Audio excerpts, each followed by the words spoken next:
ഇതിലും വലിയൊരു ടെസ്റ്റിന് ഈ ട്രയംഫ് സ്ക്രാംബ്ലർ 400X നമ്മൾ ചെയ്യാനില്ല. Hey guys, welcome back to Vandi Malayalam. നമ്മുടെ ഏറ്റവും പുതിയ ട്രയംഫ് സ്ക്രാംബ്ലർ 400Xൻ്റെ റിവ്യൂയിലേക്ക് എല്ലാവർക്കും സ്വാഗതം. അപ്പോൾ നമ്മളിപ്പോൾ നിൽക്കുന്നത് കുട്ടിക്കാനത്താണ്. ഇവിടെ നമ്മുടെ ഉറുമ്പിക്കരിക്ക് പോകുന്ന ആ ഒരു ഓഫ് റോഡ് ട്രെയിനിലാണ് നിൽക്കുന്നത്. അപ്പോൾ നമുക്കറിയാം ട്രയംഫ് ആദ്യമായിട്ട് സ്പീഡ് 400 ലോഞ്ച് ചെയ്തത് ഭയങ്കര ഒരു ഡൈനാമൈറ്റുമായിട്ടാണ്. അതായത് ആ ഒരു പ്രൈസിന് അത്രയും പെർഫോമൻസ്, അത്രയും premium feel, build quality, fit and finish എല്ലാം കൊണ്ടും ആ ഒരു ബൈക്ക് ഒരു വിപ്ലവം ബൈക്ക് തന്നെയായിരുന്നു. അപ്പം അത് ഇറങ്ങിയതിന് ശേഷം പിന്നീട് അവരിട്ട ബോംബാണ് ഈ കാണുന്ന ട്രയംഫ് സ്ക്രാംബ്ലർ 400X എന്ന് പറയുന്നത്.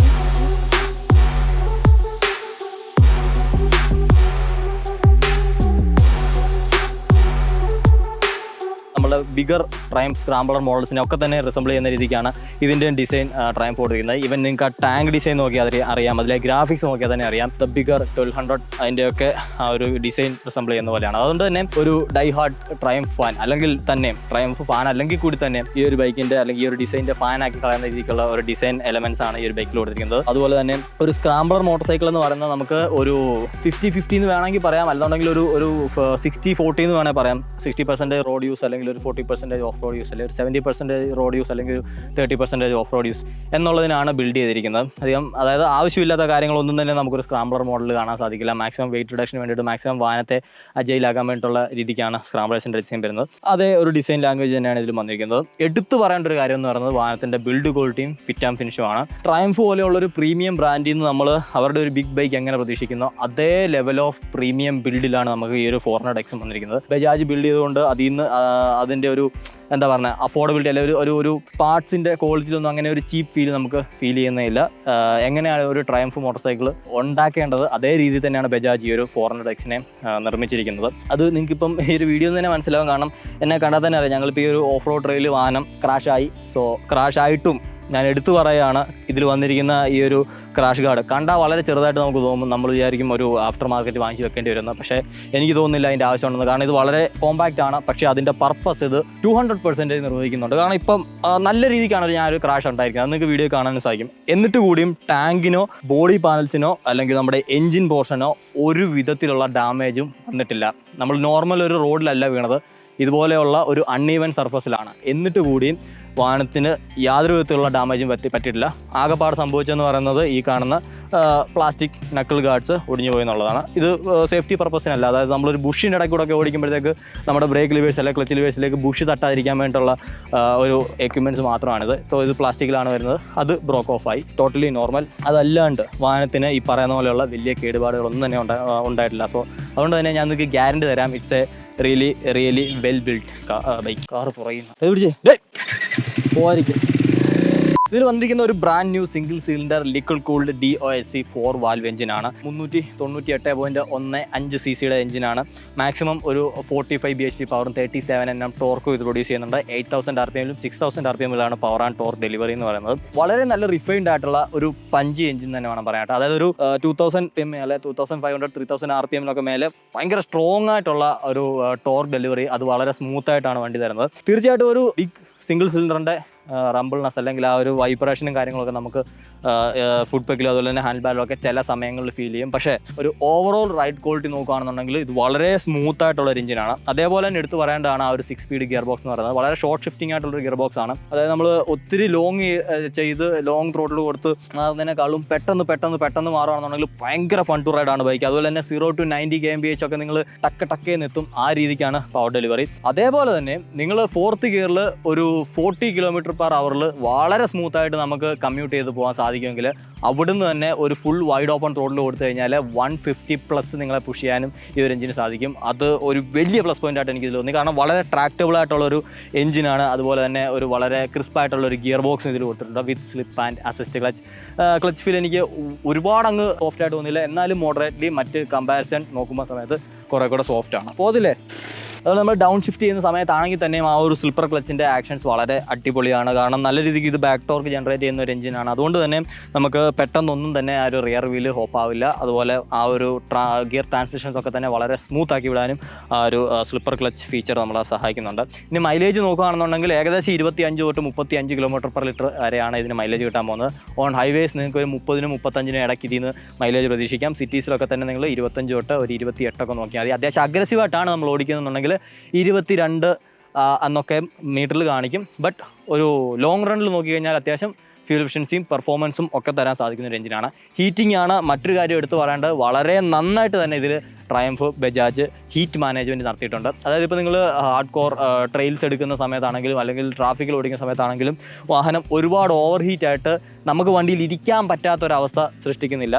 ഇത്രയും വലിയൊരു ഹൈ കംപ്രഷൻ എഞ്ചിന് പ്രൊഡ്യൂസ് ചെയ്യുന്ന ഹീറ്റ് ഇതും പ്രൊഡ്യൂസ് ചെയ്യുന്നുണ്ട്. പക്ഷേ അത് റൈഡറിലേക്ക് മാക്സിമം എത്തിക്കാണ്ടിരിക്കാനും എത്തിയാൽ തന്നെ അത് ഒരുപാട് ഇൻറ്റൻസിറ്റിയിൽ എത്താതിരിക്കാനും ഇതിൻ്റെ എഞ്ചിനീയേഴ്സ് ശ്രമിച്ചിട്ടുണ്ട്. സോ ആ ഒരു ഡിപ്പാർട്ട്മെൻറ്റും അടിപൊളിയായിട്ട് തന്നെ നോക്കിയിട്ടുണ്ട്. സോ ഓവറോൾ നോക്കുകയാണെന്നുണ്ടെങ്കിൽ ഒരു ജെം ഓഫ് ആൻ എഞ്ചിന് നമുക്ക് വേണമെങ്കിൽ വിളിക്കാൻ സാധിക്കും. പിന്നീട് ഒരു ഇൻട്രസ്റ്റിംഗ് ഫാക്ട് എന്ന് പറഞ്ഞാൽ ഇതിൻ്റെ സർവീസ് ഇൻ്റർവെല്ലാണ്. അതായത് നോർമൽ നമ്മളുടെ 400cc വാഹനങ്ങളൊക്കെ തന്നെ കൂടിപ്പോയ 6000 കിലോമീറ്റർ വരെ മാത്രമാണ് നമുക്ക് സർവീസ് ഇൻ്റർവെൽസ് വരുന്നത്. പക്ഷേ ഇത് 1000 കിലോമീറ്ററിൽ ഫസ്റ്റ് സർവീസ് കഴിഞ്ഞാൽ പിന്നെ നമുക്ക് 16,000 കിലോമീറ്റേഴ്സിലാണ് പിന്നീട് വരുന്ന പീരിയോഡിക് സർവീസ് എന്ന് പറയുന്നത്. അതും അതിന് ഏകദേശം ഒരു 3500 up to 4,000 rupees മാത്രമേ സർവീസ് കോസ്റ്റും വരുന്നുള്ളൂ. അത് ഇയർലി വൺസ് ആണ് വരുന്നതും. സോ അങ്ങനെ നോക്കുന്ന സമയത്തും ഇത് വളരെ ഒരു അഫോർഡബിൾ പാക്കേജായിട്ടാണ് എനിക്ക് ഫീൽ ചെയ്യുന്നത്. കാരണം ട്രയംഫ് ഓൺ ചെയ്യാൻ ആദ്യമൊക്കെ ആളുകൾ പേടിച്ചിരുന്നത് വലിയ സർവീസ് കോസ്റ്റ് ആദ്യം ഒരു അഫോർഡബിളായിട്ട് വണ്ടി തന്നെങ്കിലും പിന്നീട് വലിയ സർവീസ് കോസ്റ്റ് കൊണ്ടുവന്നിട്ട് അല്ലെങ്കിൽ സ്പെയർ പാർട്സ് കോസ്റ്റ് കൊണ്ടുവന്നിട്ട് നമുക്ക് തലവേദന ഉണ്ടാക്കുന്നതാണ്. പക്ഷേ അങ്ങനെയല്ല കാര്യങ്ങൾ. വാഹനം എത്രത്തോളം അഫോർഡബിളായിട്ടാണ് അവർ ഇറക്കിയിരിക്കുന്നത്, അതേപോലെ തന്നെ നമുക്കൊരു ലാഭകരമായിട്ടുള്ള രീതിക്കാണ് ഇതിൻ്റെ സർവീസ് കോസ്റ്റ് വന്നിരിക്കുന്നത്. സോ ഒരുപാട് വണ്ടി ഓടിക്കുന്ന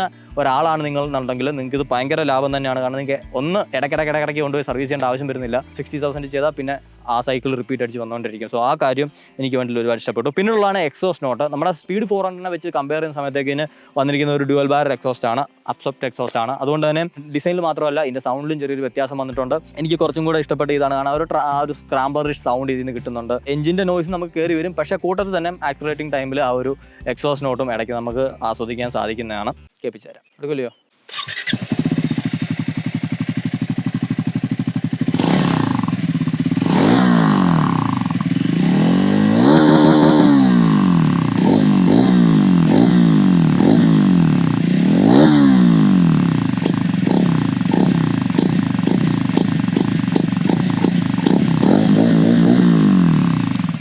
അപ്പോൾ എങ്ങനെയുണ്ടെന്നുള്ളത് നിങ്ങളൊന്ന് കമൻറ്റ് ചെയ്തേക്കുക. അതുപോലെ എനിക്ക് പറയാനുള്ള വളരെ സങ്കടകരമായിട്ടുള്ളൊരു കാര്യമുണ്ട്.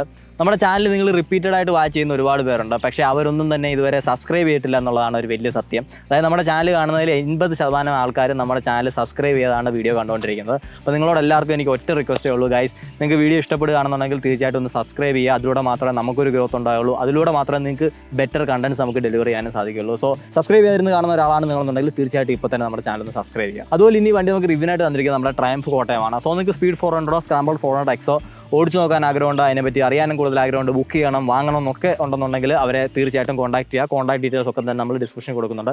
സെയിൽസ് മാത്രമല്ല സർവീസും അവിടെ അവൈലബിൾ ആണ്. എഞ്ചിൻ്റെ പെർഫോമൻസ് കഴിഞ്ഞാൽ എനിക്കിതിൽ ഏറ്റവും കൂടുതൽ ഇഷ്ടമുള്ളതാണ് ഈ ഒരു വാഹനത്തിൻ്റെ റൈഡ് ക്വാളിറ്റി എന്ന് പറയുന്നത്. അതായത് നിങ്ങളൊരു ട്രാവൽ എന്തൂസിയാസ്റ്റ് ആണ്, ബൈക്കിൽ തന്നെ ട്രാവൽ ചെയ്യണമെന്നുണ്ടെങ്കിൽ this is one of the best choice for എന്ന് തന്നെ ഞാൻ പറയും. കാരണം വളരെ റിലാക്സ്ഡ് ആയിട്ടുള്ള സീറ്റിംഗ് പോസ്റ്ററാണ് ഇതിൽ വരുന്നത്. ഒന്നാമത്തെ കാര്യം, നമ്മൾ നല്ല ഹൈറ്റിൽ ഇരിക്കുന്നുണ്ട്. അതുകൊണ്ട് തന്നെ നമുക്ക് നല്ലൊരു കോൺഫിഡൻസ് ഉണ്ട് വണ്ടി ഏത് ടെറൈനിൽ കൂടെ ഓടിക്കാനും എത്ര ദൂരം ഓടിക്കാനും. അതുപോലെ തന്നെ ഫുഡ് പക്കിൻ്റെ പൊസിഷൻസ് നോക്കിയാൽ തന്നെ ഒരു ന്യൂട്രൽ ആയിട്ടാണ് വന്നിരിക്കുന്നത്. അതുകൊണ്ട് നമ്മൾ എത്ര ദൂരം പോയെന്ന് പറഞ്ഞാൽ നമുക്ക് കാലുകൾക്ക് അല്ലെങ്കിൽ നമ്മുടെ ലോവർ ബോഡിക്കോ അപ്പർ ബോഡിക്കോ വലിയൊരു ഇഷ്യൂ വരുന്നില്ല. സ്പീഡിനോട് കമ്പയർ ചെയ്യുമ്പോഴത്തേക്ക് ഹാൻഡിൽസ് കുറേ കൂടെ വൈഡറാണ്, കുറേ കൂടെ ഹൈറ്റിലാണ് നിൽക്കുന്നത്. അതുകൊണ്ട് തന്നെ നമുക്കൊരു പ്രോപ്പർ സ്ക്രാംബ്ലറിഷ് ഹീറ്റിംഗ് പോസ്റ്റർ കിട്ടുന്നുണ്ട്. അതേപോലെ നിങ്ങൾ എണ്ണിച്ച് നിന്ന് ഓടിക്കുന്ന സമയത്താണെന്നുണ്ടെങ്കിലും നമുക്ക് വളരെ കൺവീനിയൻ്റ് ആയിട്ടാണ് വരുന്നത്. കാരണം എണ്ണിച്ച് നിൽക്കുമ്പോൾ നമ്മളെ ഒന്നും തന്നെ തടസ്സപ്പെടുത്താനില്ല. ടാങ്കിൽ പ്രോപ്പറായിട്ട് ഗ്രിപ്പ് ചെയ്യാം, സ്പെക്സിൽ പ്രോപ്പറായിട്ട് ഗ്രിപ്പ് ചെയ്യാം. അതുപോലെ തന്നെ നമുക്ക് ആ ഒരു കറക്റ്റ് സ്റ്റാൻഡിങ് പോസ്റ്ററിൽ വാഹനം ഓടിക്കാനും സാധിക്കും. സോ എനിക്ക് ഒരുപാട് ഇഷ്ടപ്പെട്ടു ഇതിൻ്റെ ഒരു റൈഡർ ട്രയാങ്കിൾ എന്ന് പറയുന്നത്. അതേപോലെ സ്പീഡ് 400 കമ്പയർ ചെയ്യുമ്പോഴത്തേക്ക് ഇതിൻ്റെ റേക്ക് ആംഗിളും ഡിഫറൻസ് ആണ്. അതിനേക്കാളും കുറച്ചും കൂടെ വീൽ ബേസ് വാഹനത്തിന് വരുന്നുണ്ട്. അതുകൊണ്ട് തന്നെ ഓഫ് റോഡ്സിൽ ഓടിക്കുമ്പോഴും ഓൺ റോഡിൽ ഓടിക്കുമ്പോഴാണെങ്കിലും കുറച്ചും കൂടെ സ്റ്റെബിലിറ്റി നമുക്ക് വാഹനത്തിൽ ഫീൽ ചെയ്യും. പക്ഷേ അത് ചോർത്തി കളഞ്ഞ ഒരു കാര്യം എന്ന് പറയുന്ന വാഹനത്തിൻ്റെ ആ ഒരു അജിലിറ്റിയാണ്. സ്പീഡ് കോർണറിലേക്ക് ഡിപ്പ് ചെയ്യുന്ന പോലെ നമുക്ക് അത്ര എളുപ്പത്തിലെടുത്ത് നമുക്ക് സ്ക്രാമ്പിളിനെ ഡിപ്പ് ചെയ്യാൻ സാധിക്കില്ല. എങ്കിലും റോഡിലുള്ള കോർണേഴ്സ് ഒക്കെ തന്നെ നമുക്ക് വളരെ എൻജോയ് ചെയ്ത് അത്യാവശ്യം സ്പീഡിൽ തന്നെ ഈ ഒരു വാഹനത്തിൽ കോർണർ ചെയ്യാൻ സാധിക്കുന്നതാണ്. ഞാൻ നേരത്തെ പറഞ്ഞ പോലെ ആ ടയേഴ്സ് അതിന് ഒരുപാട് സഹായിക്കുന്നുണ്ട്. നേരത്തെ പറഞ്ഞില്ല, എനിക്കൊന്ന് പറയാൻ പോകുന്നേ ഉള്ളൂ. ടയേഴ്സ് നമ്മളെ ഒരുപാട് സഹായിക്കുന്നുണ്ട്. അതുപോലെ തന്നെ കോർണർ ക്ലിയറൻസും വാഹനത്തിന് ഇഷ്ടം പോലെ ഉണ്ട്. ഒരിടത്തും നമുക്ക് പെഗ്സ് സ്ക്രേപ്പ് ചെയ്യുന്നതായിട്ടുള്ള ഒരു അവസ്ഥ വരുന്നില്ല. സോ ഇഷ്ടം പോലെ കോർണർ ക്ലിയറൻസ് ഉണ്ട്, നമുക്ക് നല്ല രീതിക്ക് കടത്തിയെടുക്കാമെന്നാണ്. ബെറ്റർ ടയേഴ്സാണ് ഇടുന്നതെങ്കിൽ കുറേ കൂടെ ബെറ്റർ ഹാൻഡ്ലിങ്ങും കിട്ടുന്നതായിരിക്കും. സ്റ്റോക്ക് ടയേഴ്സ് വരുന്നതിന് MRFൻ്റെ സാപ്പർ കർവ് F എന്ന് പറഞ്ഞൊരു മോഡലാണ്. ഇതൊരു 70% ഓൺ റോഡ് യൂസും അതുപോലെ തന്നെ ഒരു 30% ഓഫ് റോഡ് യൂസും എന്നുള്ള രീതിക്കാണ് വരുന്നത്. അതുപോലെ തന്നെ ഒരു നല്ല ബ്ലോക്ക് പാറ്റേൺ ഡിസൈൻ ഇതിൽ വന്നിട്ടുണ്ട്. സോ വണ്ടിക്ക് നന്നായിട്ട് മാച്ച് ചെയ്യുന്നുണ്ട് ഫസ്റ്റ് ഓഫ് ഓൾ. പിന്നീട് എന്നെ സർപ്രൈസ് ചെയ്തത് ഇതിൻ്റെ ആ ഒരു ഗ്രിപ്പ് ലെവൽസ് ആണ്. അതായത് നോർമലി നമ്മുടെ MRFിൻ്റെ സ്റ്റോക്ക് ടയർസ് മിക്ക വണ്ടിയിൽ വരുന്നതും അത്ര വലിയ ഗ്രിപ്പ് പെർഫോമൻസ് നമുക്ക് കിട്ടാറില്ല. ഒരു ലോങ് ലൈഫിന് വേണ്ടിയിട്ടും അതുപോലെ തന്നെ മാനുഫാക്ചറിങ് കോസ്റ്റ് കുറയ്ക്കാനും വേണ്ടിയിട്ടൊക്കെയാണ് അവർ അത്രയും ടയർ യൂസ് ചെയ്യുന്നത്. പക്ഷേ ഈ ഒരു ട്രയംഫിൽ വന്നിരിക്കുന്ന ടയർ എന്നെ നല്ലപോലെ ഇമ്പ്രസ് ചെയ്യിച്ചു എന്ന് വേണം പറയാനായിട്ട്. കാരണം ഈ ഒരു കർവി റോഡ്സിൽ ഓടിച്ച സമയത്താണെങ്കിലും അത്യാവശ്യം ഓഫ് റോഡ് കണ്ടീഷൻസിൽ ഓടിച്ച സമയത്താണെങ്കിലും നല്ല ഒരു ഗ്രിപ്പ് നമുക്ക് ഓഫ് ചെയ്യുന്നുണ്ട്. എസ്പെഷ്യലി ഓൺ റോഡ് നമുക്ക് വണ്ടി കോർണർ ചെയ്യുന്ന സമയത്തൊക്കെ ആണെങ്കിലും നല്ലൊരു കോൺഫിഡൻസ് ഈ ഒരു ടയറിൻ്റെ ഭാഗത്ത് നിന്ന് വരുന്നുണ്ട്. അതുപോലെ തന്നെ ബ്രേക്കിംഗ് ടൈമിൽ നമുക്ക് അത്യാവശ്യം നല്ല ഒരു ബ്രേക്കിംഗ് കോൺഫിഡൻസും സ്റ്റോപ്പിംഗ് പവറും ഒക്കെ ടയറിൻ്റെ ആ ഒരു ഗ്രിപ്പിൻ്റെ ഭാഗത്തുനിന്ന് കിട്ടുന്നു. അതേപോലെ ഓൾ LED ലൈറ്റിങ്ങിലാണ് വാഹനം വന്നിരിക്കുന്നത്. Head lamp, tail lamp, turn indicators എല്ലാം തന്നെ നമ്മുടെ LEDയിലാണ്. അതുപോലെ ഹെഡ് ലാമ്പിൻ്റെ വിസിബിലിറ്റി നോക്കുകയാണെന്നുണ്ടെങ്കിൽ കാണാൻ നല്ലൊരു പ്രീമിയം ഹെഡ് ലാമ്പാണ്. ആ ഒരു ടിപ്പിക്കൽ ട്രയംഫ് ഡിസൈൻ വിളിച്ചു പോകുന്നതാണ്. എവിടെ നോക്കിയാലും ഒരു പ്രീമിയം ബൈക്കാണെന്നുള്ള ഫീല് അതിന് ഭാഗത്തുനിന്ന് വരുന്നുണ്ട്. പോരാതെ അതിന് ഫ്രണ്ടിൽ നമുക്ക് അതിനൊരു ഗ്രില്ലും കൂടെ കൊടുത്തിട്ടുണ്ട്. സോ നമ്മൾ ഇച്ചിരി ഓഫ് റോഡിങ് ടൈമിൽ ബുഷസ് ഒന്നും അടിച്ചിട്ട് നമ്മുടെ ഹെഡ് ലാമ്പ് സ്ക്രാച്ച് ആവാനോ ബ്രേക്ക് ആവാനോ ഉള്ള ചാൻസസ് വരുന്നില്ല. പിന്നെ വിസിബിലിറ്റി നോക്കുകയാണെന്നുണ്ടെങ്കിൽ നല്ല വൈഡ് ലൈറ്റ് ത്രോ കിട്ടുന്നുണ്ട്. പക്ഷേ ഇൻറ്റൻസിറ്റി കുറച്ച് കുറവാണെന്നുള്ളതാണ് എൻ്റെ ഒരു പേഴ്സണൽ എക്സ്പീരിയൻസ്. കാരണം നമ്മൾ നൈറ്റിൽ ഓടിച്ച സമയത്തൊക്കെ ഡിമ്മിലിട്ടാലും ബ്രൈറ്റിലിട്ട് കഴിഞ്ഞാൽ വലിയൊരു ജമ്പ് നമുക്ക് ഫീൽ ചെയ്യുന്നില്ല ലൈറ്റിങ്ങിൽ.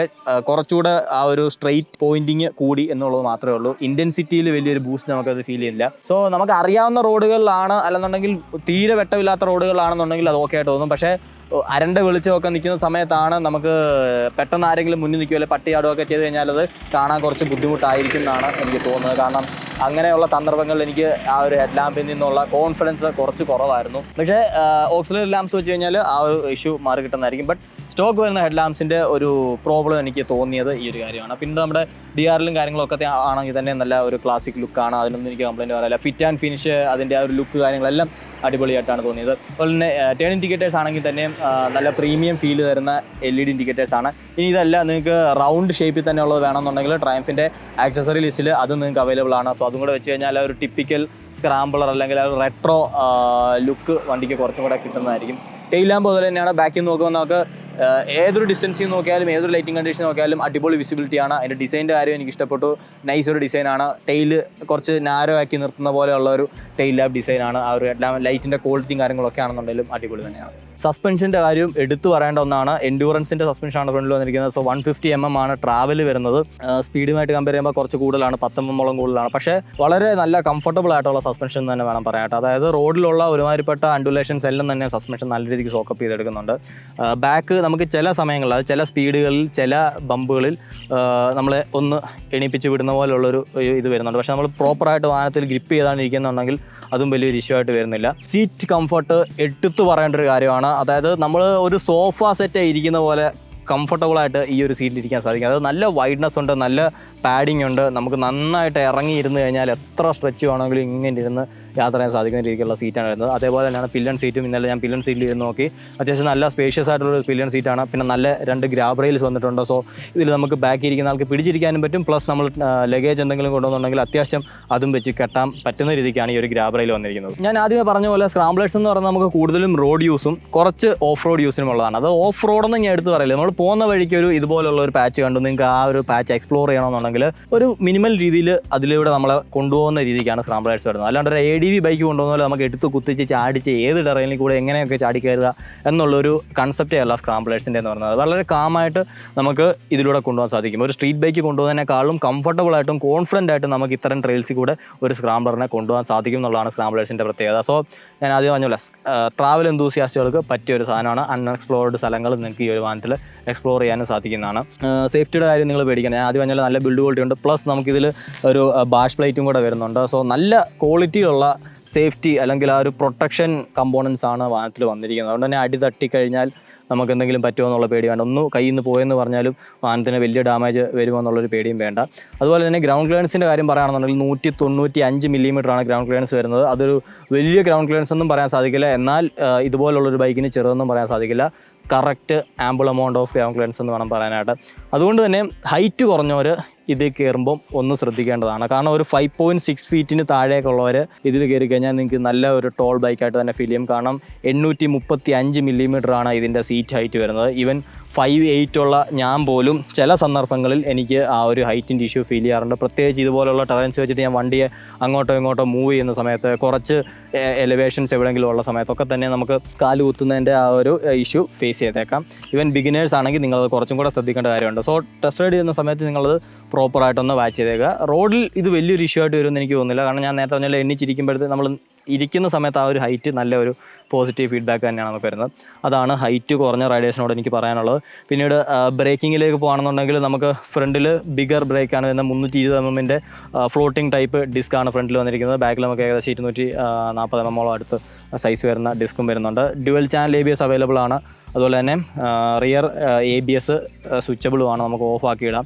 ഓഫ് റോഡ് മോഡിലേക്ക് പോയി കഴിഞ്ഞാൽ നമുക്ക് ട്രാക്ഷൻ കൺട്രോളും റിയർ ABS ഓഫ് ആവും. അതല്ലാണ്ട് ട്രാക്ഷൻ കൺട്രോൾ സെപ്പറേറ്റ് ആയിട്ട് ഓഫ് ആക്കാനുള്ള ഒരു ഇത് വരുന്നുണ്ട്. ബ്രേക്കിംഗ് ഫീഡ്ബാക്ക് നോക്കുകയാണെന്നുണ്ടെങ്കിൽ ബാക്ക് ബ്രേക്ക് നമുക്ക് വലിയൊരു ഫീഡ്ബാക്ക് തരുന്നില്ലെങ്കിൽ കൂടിയും സ്റ്റോപ്പിംഗ് നടക്കുന്നുണ്ട് അവിടെ. കാരണം നമുക്ക് ബാക്ക് ഒന്ന് ആഞ്ഞ് ഔട്ടുകയാണെന്നുണ്ടെങ്കിൽ ഈവൻ റോഡിലാണെങ്കിൽ തന്നെ ABS പെട്ടെന്ന് കിക്കിങ് ചെയ്യുന്നതായിട്ട് ഫീൽ ചെയ്യും. ABS ചെയ്താൽ തന്നെ നമുക്ക് വലിയ ഒരു ലിവറിൽ ഒരു വല്ലാത്ത അടിപ്പ് തന്നുകൊണ്ടല്ല ABS വർക്കാവുന്നത്. നൈസായിട്ട് തന്നെ അത് ഹാൻഡിൽ ചെയ്യുന്നുണ്ട്. അതുപോലെ തന്നെ ഫ്രണ്ട് ബ്രേക്സ് നോക്കുകയാണെങ്കിൽ തന്നെ നിർത്താനായിട്ട് നമ്മൾ കുറച്ച് അധികം ലെവറേജ് യൂസ് ചെയ്യേണ്ട പോലെ നമുക്ക് തോന്നും. പക്ഷേ അത് വണ്ടിയുടെ സ്റ്റോപ്പിംഗ് പവറിനെ വലിയതായിട്ട് ബാധിക്കുന്നില്ല. നമ്മൾ കമ്പയർ ചെയ്യുമ്പോൾ സ്ട്രീറ്റ് ബൈക്സുമായിട്ട് കമ്പയർ ചെയ്യുമ്പോൾ നമുക്ക് കുറച്ചും കൂടെ ലിവർ പ്രഷർ കൊടുക്കുന്ന പോലെ തോന്നുമെങ്കിലും വലിയൊരു കോൺഫിഡൻസ് ചോർത്തുന്ന രീതിയിൽ എനിക്ക് തോന്നുന്നില്ല. അതേപോലെ സ്പീഡിൽ നമുക്ക് സിൻഡേഡ് പാർട്സ് ആണ് വരുന്നതെങ്കിൽ ഇതിൽ ഓർഗാനിക്കാണ് കൊടുത്തിരിക്കുന്നത്. കാരണം ഇതുപോലെയുള്ള ഓഫ് റോഡ്സിലൂടെ നമ്മൾ ഓടിക്കുന്ന സമയത്ത് ഈവൻ ABS ഉണ്ടെങ്കിൽ കൂടി നമ്മൾ മൈൽഡായിട്ട് ബ്രേക്ക് ചെയ്യുമ്പോഴത്തേക്ക് സിൻഡേഡ് ആണെങ്കിൽ ആ ഒരു ഷാർപ്പ് അഗ്രസീവ് ബൈറ്റ് നമുക്ക് തരും. അത് അത്ര നല്ലതല്ല ഓഫ് റോഡ്സിൽ. അതുകൊണ്ടായിരിക്കാം അവരിതിൽ ഓർഗാനിക് കൊടുത്തിരിക്കുന്നത്. ഈവൻ നിങ്ങൾ കൂടുതൽ റോഡ് യൂസ് ആണുണ്ടെന്നുണ്ടെങ്കിൽ സിംപിളി നിങ്ങൾക്ക് സിൻഡേഡിലേക്ക് ചേഞ്ച് ചെയ്യാവുന്നേ. സോ കുറച്ചും കൂടെ ബെറ്റർ ബ്രേക്കിംഗ് നിങ്ങൾക്ക് റോഡിൽ കിട്ടുന്നതായിരിക്കും. പിന്നെ പറഞ്ഞ പോലെ ടയറോടെ ചേഞ്ച് ചെയ്യുകയാണെന്നുണ്ടെങ്കിൽ കുറേ കൂടെ ബെറ്റർ ആയിട്ട് തന്നെ നിങ്ങൾക്ക് സ്റ്റോപ്പ് ചെയ്യാൻ സാധിക്കുന്നതല്ലേ. എങ്കിലും 140-150 km/h സ്പീഡുകളിൽ നിന്നും വളരെ കോൺഫിഡൻ്റ് ആയിട്ട് നമുക്ക് വണ്ടിയെ പിടിച്ചു നിർത്താൻ സാധിക്കുന്നതാണ്. അത് ഞാൻ പേഴ്സണലായിട്ട് എക്സ്പീരിയൻസ് ചെയ്തുകൊണ്ട് തന്നെ എനിക്കത് ഭയങ്കര ഇഷ്ടപ്പെട്ടൊരു കാര്യം കൂടാണ്. പിന്നെ ഡൈവ് ഉണ്ട് നമുക്ക് ഫ്രണ്ടിലേക്ക്. സോഫ്റ്റ് സസ്പെൻഷൻ ആയതുകൊണ്ട് തന്നെ ബ്രേക്ക് പിടിക്കുന്ന സമയത്തൊക്കെ ഒരു ഡൈവ് വരുന്നുണ്ട്. അത് നമ്മൾ വണ്ടി കുറച്ച് ഓടിച്ച് കഴിയുമ്പോഴത്തേക്ക് നമ്മളതായിട്ട് യൂസ്ഡ് ആവും. ഹാൻഡ്ലിങ് എടുത്തു പറയേണ്ട ഒരു കാര്യമാണ്. അടിപൊളി ഹാൻഡ്ലിങ്. അതായത് സസ്പെൻഷൻ ക്വാളിറ്റി എങ്ങനെയുണ്ടോ അതേപോലെ തന്നെ ഹാൻഡ്ലിങ്ങും ഉണ്ട്. പിന്നീട് ചില ഹൈ സ്പീഡ്സിൽ ചില സന്ദർഭങ്ങളിൽ നമുക്ക് വണ്ടി ഇച്ചിരി ഒന്ന് അൺസെറ്റിലായിട്ട് ഫീൽ ചെയ്യുമെങ്കിലും പെട്ടെന്ന് തന്നെ തിരിച്ച് നമ്മുടെ കൺട്രോളിലേക്ക് തന്നെ വരുന്ന രീതിക്ക് ആണ് വണ്ടി ആക്ട് ചെയ്യുന്നത്. ഒരു രക്ഷയില്ലാത്ത ഹാൻഡ്ലിംഗ് എന്ന് തന്നെ വേണം പറയാനായിട്ട്. അതായത് ഈ വണ്ടിയിൽ കയറി ഇരുന്ന് കഴിഞ്ഞാൽ പിന്നെ നമുക്ക് അങ്ങോട്ട് ഇറങ്ങാൻ തോന്നത്തില്ല. ആ ഒരു രീതിക്കാണ് ഇതിനെ മൊത്തത്തിൽ ഇതിൻ്റെ ഒരു റൈഡ് ക്വാളിറ്റി എന്ന് പറയുന്നത്. സോ അതിലൂടെ നിങ്ങൾക്ക് ഏകദേശം ഒരു ഐഡിയ കിട്ടിയെന്ന് ഞാൻ പ്രതീക്ഷിക്കുന്നു. ഇനി മീറ്റർ കൺസോളിലേക്ക് വരുവാണെന്നുണ്ടെങ്കിൽ ഒരു പാർഷ്യലി അനലോഗ് പ്ലസ് ഡിജിറ്റൽ കൺസോളാണ് വരുന്നത്. അതിൻ്റെ ആ ഒരു ക്വാളിറ്റി എന്ന് പറയുന്നത് എടുത്തു പറയാനാണ്. കാരണം അതിൻ്റെ അകത്തെ ഡിസൈൻ ആണെങ്കിലും മൊത്തത്തിൽ ആ ഒരു ക്ലസ്റ്റർ യൂണിറ്റ് ആണെങ്കിലും നല്ല പ്രീമിയമായിട്ട് നമുക്ക് ഫീൽ ചെയ്യുന്നുണ്ട്. സോ 0 to 180 വരെ നമുക്ക് സ്പീഡ് കൊടുത്തിട്ടുണ്ട് അനലോഗിൽ. ആ ഒരു പാർട്ടിൽ തന്നെയാണ് നമുക്ക് വാർണിംഗ് ലാംപ്സും വരുന്നത്. നടുക്ക് ചെറിയൊരു ക്യൂട്ട് ട്രയംഫ് ലോഗോ ഉണ്ട്. ഡിജിറ്റൽ പാർട്ടിൽ അത്യാവശ്യം നമുക്ക് വേണ്ട കാര്യങ്ങളെല്ലാം തന്നെ കാണിച്ചു തരുന്നുണ്ട്. വലിയൊരു ഗിയർ പോസ്റ്റ് ഇൻഡിക്കേറ്റർ വരുന്നുണ്ട്. RPM മീറ്റർ നമുക്ക് സൈഡിലാണ് കാണിക്കുന്നത്. അതുപോലെ തന്നെ ഇൻഫർമേഷൻസ് വരുമ്പോഴത്തേക്ക് നമുക്ക് ഓഫ് റോഡ് മോഡിൻ്റെ ആക്സസ് ചെയ്യുന്നത് ഇതിലൂടെയാണ്. നമ്മൾ ലോങ് പ്രസ് ചെയ്ത് കഴിഞ്ഞാൽ ഓഫ് ആകാൻ 2 ട്രിപ്പ് മീറ്റേഴ്സ് ഉണ്ട്, ഓഡോമീറ്റർ ഉണ്ട്, ഇൻസ്റ്റന്റേനിയസ് ഫ്യൂൽ എഫിഷ്യൻസി ഉണ്ട്, ആവറേജ് ഫ്യൂൽ എഫിഷ്യൻസി ഉണ്ട്, അതുപോലെ തന്നെ ടാങ്ക് റേഞ്ച് ഉണ്ട്, സൈഡ് സ്റ്റാൻഡ് ഉണ്ടോ ഇല്ലയോ എന്നുണ്ട്, ട്രാക്ഷൻ കൺട്രോൾ നമുക്ക് ഓൺ ഓഫ് ചെയ്യാൻ സാധിക്കും, off road mode on off ചെയ്യാൻ സാധിക്കും. അതുപോലെ തന്നെ സെറ്റിങ്ങിലേക്ക് പോയി കഴിഞ്ഞാൽ നമുക്ക് ക്ലോക്കും അതുപോലെ യൂണിറ്റ്സ് കാര്യങ്ങളൊക്കെ തന്നെ ഇതിൽ ചേഞ്ച് ചെയ്യാൻ സാധിക്കും. ടൈം കാണിച്ചു തരുന്നുണ്ട്, ഫ്യൂൽ ഗേജ് ഉണ്ട്. ഇത്രയും കാര്യങ്ങളാണ് ഈ ഒരു മീറ്റർ കൺസോളിൽ വരുന്നത്. എല്ലാം തന്നെ നമ്മൾ കൺട്രോൾ ചെയ്യുന്നത് ഈ കയ്യിൽ വരുന്ന ഒരു ബട്ടണിലൂടെയാണ്. സോ അത് ഭയങ്കര കൺവീനിയൻ്റ് ആയിട്ട് എനിക്ക് തോന്നി. ഭയങ്കര ഈസി ടു യൂസ് ആണ്. നമ്മൾ ബെയർ ഹാൻഡ് ആയിട്ടാണെങ്കിലും ഗ്ലൗസ് ഇട്ടാണെങ്കിലും ഇത് വളരെ ഈസി ആയിട്ട് ആക്സസ് ചെയ്യാൻ സാധിക്കും. സോ നല്ല റെസ്പോൺസീവ് ആയിട്ടുള്ളൊരു ഡിസ്പ്ലേയും കൂടിയാണ്. വിസിബിലിറ്റിയുടെ കാര്യത്തിലാണെങ്കിലും അടിപൊളിയാണ്. നമുക്ക് ഏതൊരു വെതർ കണ്ടീഷനിലും ഏതൊരു റൈഡിങ് കണ്ടീഷനിലും നല്ല രീതിക്ക് വിസിബിലിറ്റിയും കൂടെ തരുന്ന ഒരു ഇൻസ്ട്രുമെൻറ്റ് കൺസോളാണ്. ബ്ലൂടൂത്ത് ഇല്ല അങ്ങനെ ഇങ്ങനെയെന്നൊക്കെ ആൾക്കാർ പറയും. പക്ഷേ പേഴ്സണലി ഞാൻ എൻ്റെ ഒരു വാഹനങ്ങളിലും അങ്ങനെ കാര്യമായിട്ട് ബ്ലൂടൂത്ത് യൂസ് ചെയ്യാത്ത ഒരാളാണ്. അതുകൊണ്ട് തന്നെ ബ്ലൂടൂത്ത് ഇല്ല എന്ന് പറയുന്നത് എനിക്കൊരു ഡീൽ ബ്രേക്കറായിട്ട് തോന്നിയിട്ടില്ല. ചിലപ്പോൾ ചിലർക്ക് അത് ഡീൽ ബ്രേക്കർ ആയേക്കാം. പക്ഷേ ഒന്ന് ആലോചിക്കുക, നമ്മൾ എന്തോരം ആ ഒരു ടെക്നോളജിയെ നമ്മുടെ ഡേ ടു ഡേ ലൈഫിൽ യൂസ് ചെയ്യുന്നുണ്ടോ എന്നുള്ളത്. ബ്ലൂടൂത്ത് ഇല്ലാതെ എനിക്കിതിലൊരു വലിയ സീനായിട്ട് തോന്നുന്നില്ല. മീറ്റർ പോലെ തന്നെ സ്വിച്ച് ഗേജിൻ്റെ ക്വാളിറ്റി എനിക്ക് ഇഷ്ടപ്പെട്ടു. വളരെ ക്ലിക്കി ആൻഡ് ടാക്ടൈൽ ആയിട്ടുള്ള ബട്ടൺസ് ആണ്. എല്ലാം നല്ല പ്രീമിയം ഫീൽ തരുന്നതാണ്. എല്ലാം കറക്റ്റ് ഓൺ പ്ലേസിൽ തന്നെയാണ് വന്നിരിക്കുന്നത്. ഒന്നും അങ്ങനെ ഇളകിയാടുന്ന പോലെ അല്ലെങ്കിൽ അൺഈവൻ ഗ്യാപ്സ് ഉള്ള പോലെ ഒന്നും തന്നെ തോന്നുന്നില്ല. So perfectly done. ഇത്രയൊക്കെ പ്രീമിയംനെസ് കൊടുത്തെങ്കിലും ഇത്രയൊക്കെ പർപ്പസ് ഫുള്ളായിട്ടുള്ള കാര്യങ്ങൾ ചെയ്തെന്നുണ്ടെങ്കിലും നമുക്കിതിലൊരു adjustable brake and clutch lever കാണാൻ സാധിക്കില്ല. കൺവെൻഷണൽ രീതിയിലുള്ളത് തന്നെയാണ്. ലിവർ നൈസാണ്, പക്ഷേ അതിലൊരു അഡ്ജസ്റ്റബിലിറ്റിയും കൂടെ ഉണ്ടായിരുന്നുണ്ടെങ്കിൽ ഈ ഒരു ക്ലാസ്സിൽ വരുന്ന മോട്ടോർ സൈക്കിൾസുമായിട്ട് കോമ്പീറ്റ് ചെയ്യുന്ന സമയത്തേക്ക് അതൊരു ചെറിയൊരു പ്ലസ് പോയിന്റ് ആയിരുന്നു. തന്നെ വലിയൊരു പ്ലസ് പോയിന്റ് ഇല്ല, എന്നാലും ചെറിയ രീതിക്ക് അതുകൊണ്ട് നല്ലതാണ്. കാരണം പല രീതിയിലുള്ള ആളുകൾ ഓടിക്കും, പലർക്ക് പല ഹാൻഡ് റീച്ച് ആണ്. സോ അതിനനുസരിച്ച് നമുക്ക് അഡ്ജസ്റ്റ് ചെയ്യാം. പക്ഷേ ഇതിപ്പോൾ എൻ്റെ കറക്റ്റാണ് വന്നേക്കുന്നത്, എനിക്കിപ്പോൾ ഇതിൽ അഡ്ജസ്റ്റ് ചെയ്യണമെന്നും തോന്നുന്നില്ല. അപ്പോൾ ആ ഒരു കാര്യത്തിനായിരിക്കാം അങ്ങനെ ഒന്നുകൂടെ. ഇതിൻ്റെ സിബ്ലിംഗ് വെർഷനായിട്ടുള്ള സ്പീഡ് 400 ആയിട്ട് നമ്മൾ കമ്പയർ ചെയ്യുന്ന സമയത്ത് ഇതിന് ഫ്രണ്ട് സ്പ്രോക്കറ്റ് ഒരു ടീത്ത് കുറവാണ്. അതുപോലെ തന്നെ വാഹനത്തിന് 10 കിലോയോളം വെയിറ്റും കൂടുതലുണ്ട്. അപ്പോൾ ആ ഒരു ഷാസിയിൽ അവർ വരുത്തിയ മാറ്റങ്ങൾ, അതുപോലെ തന്നെ ഈ ഒരു ഓവറോൾ സ്ക്രാംബ്ലർ ഇതിലേക്ക് പോയപ്പോൾ വന്നിരിക്കുന്നതാണ് ആ ഒരു വെയിറ്റ് ഗെയിൻ എന്ന് പറയുന്നത്. മേ ബി അതിനെ കോമ്പൻസേറ്റ് ചെയ്യാനായിട്ടായിരിക്കും ആ ഒരു ഫൈനൽ ഡ്രൈവിൽ വരുത്തിയിരിക്കുന്ന ചേഞ്ചസും. കാരണം സ്പീഡ് ഓൺ റോഡ് നല്ല രീതിക്ക് പെർഫോമൻസ് വരുന്ന ഒരു വാഹനമാണ്. അതുപോലെ തന്നെ ഇത് ഓഫ് റോഡും കൂടെ ഓടേണ്ടതായതുകൊണ്ട് ആ ഒരു ടോർക്കിലുള്ള ഒരു ടോർക്ക് ഡെലിവറി കുറച്ചും കൂടെ ബെറ്റർ ആയിട്ട് കിട്ടാനായിരിക്കാം അങ്ങനെ ചെയ്തിരിക്കുന്നത്. അപ്പം അങ്ങനെ ഒരു വ്യത്യാസം കൂടെ നമുക്ക് സ്ക്രാംബ്ലർ 400Xൽ കാണാൻ സാധിക്കും. അതുകൊണ്ട് തന്നെ ഏകദേശം ഒരു 5 തൊട്ട് 10 km/h ടോപ്പ് സ്പീഡിലെ ലോസ് മാത്രമേ ഇതിന് വരുന്നുള്ളൂ.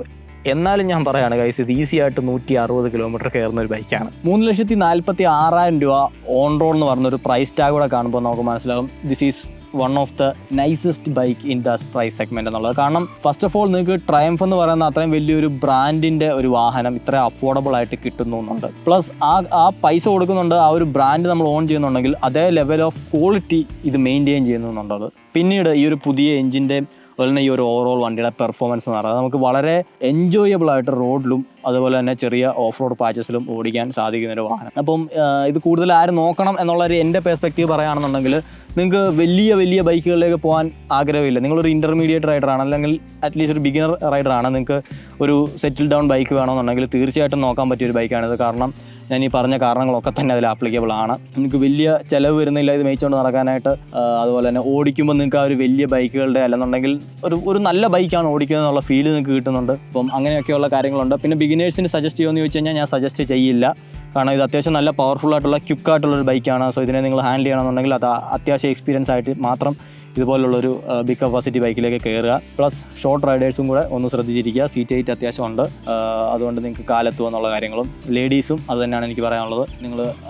നിങ്ങൾക്കും വാങ്ങാൻ പറ്റും, പക്ഷേ നിങ്ങൾ ഈ പറഞ്ഞ പോലെ ഹൈറ്റിൻ്റെ കാര്യം അതുപോലെ നിങ്ങളുടെ റൈഡിങ് എക്സ്പീരിയൻസിൻ്റെ കാര്യം ഒന്ന് ശ്രദ്ധിച്ച് നോക്കുക. എന്തായാലും നിങ്ങൾ ടെസ്റ്റ് റൈഡ് ചെയ്ത് നോക്കുക. കോട്ടയത്ത് അവൈലബിൾ ആണ്. അവരുടെ ടെസ്റ്റ് റൈഡിൻ്റെ അല്ലെങ്കിൽ ഷോറൂമിൻ്റെ ഡീറ്റെയിൽസും കാര്യങ്ങളെല്ലാം ഡിസ്ക്രിപ്ഷനിലുണ്ട്. കോൺടാക്ട് ചെയ്ത് കഴിഞ്ഞാൽ നിങ്ങൾക്ക് ഈസി ആയിട്ട് ടെസ്റ്റ് റൈഡ്സ് അവൈലബിൾ ആണ്. സോ നിങ്ങൾക്ക് പറ്റുമെന്നുണ്ടെങ്കിൽ ഒന്ന് പോയി ഓടിച്ച് നോക്കുക, ആ ഒരു എക്സ്പീരിയൻസ് ഒന്ന് ചെയ്തിരിക്കുക. അപ്പോൾ അത്രയൊക്കെയാണ് ഈ ഒരു സ്ക്രാംബ്ലർ 400Xനെ പറ്റിയിട്ട് എൻ്റെ ഒരു അഭിപ്രായം. നല്ല ഒരു premium bike for this price.